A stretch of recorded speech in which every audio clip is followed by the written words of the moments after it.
Police, answer, BGB এবং সেনাবাহিনী সকলের সাথে আমরা সমন্বয় করছি। বিশেষত নৌবাহিনীর পক্ষ থেকে আমরা আমাদের সর্বোচ্চ চেষ্টা করছি নির্বিঘ্নে আপনারা প্রতিমা বিসর্জন দিতে পারেন।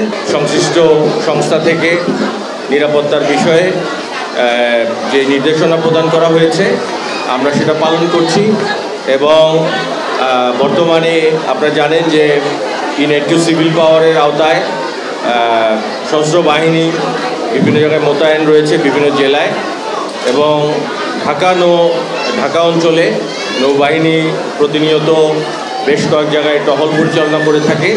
তো পূজা উপলক্ষে আমরা এই টহল দলগুলোকে বিশেষত এই শাহিনবাগের এই মন্দির এবং অন্য যে পূজা মণ্ডপ আছে তার নিরাপত্তায় আমরা বিশেষ নির্দেশনা প্রদান করেছি এবং আমরা এখানে আমাদের এক্সট্রা জনবলও আমরা রেখেছি এবং আমরা 24 ঘন্টায় অন্যান্য যেই নিরাপত্তা বাহিনী সমূহ রয়েছেন পুলিশ, আনসার, বিজিবি এবং সেনাবাহিনী সকলের সাথে আমরা সমন্বয় করছি এবং আমাদের নিজস্ব মনিটরিং সেলের মাধ্যমে আমরা এটা মনিটর করছি।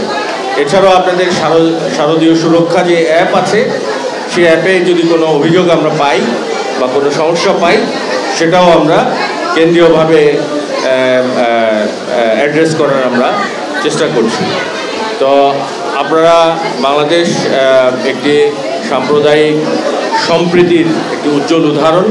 আমরা যুগে যুগে এখানে একসাথে ছিলাম, একসাথে আমরা থাকবো, এই দেশের নাগরিক আমরা সবাই এবং যার যার যেই ধর্ম মোতাবেক আমরা যেই উৎসবগুলো হয় সেটা আমরা উদযাপন করে থাকি এবং আমরা একে অপরকে সহযোগিতা করব এবং আমাদের বিশেষত নৌবাহিনীর পক্ষ থেকে আমরা আমাদের সর্বোচ্চ চেষ্টা করছি আপনাদের যাতে একটা সুশৃঙ্খল, একটা অপরাধমুক্ত, যে কোনো ঝামেলামুক্ত একটা পূজা উপহার দেওয়ার জন্য এবং আমাদের প্রচেষ্টা অব্যাহত থাকবে।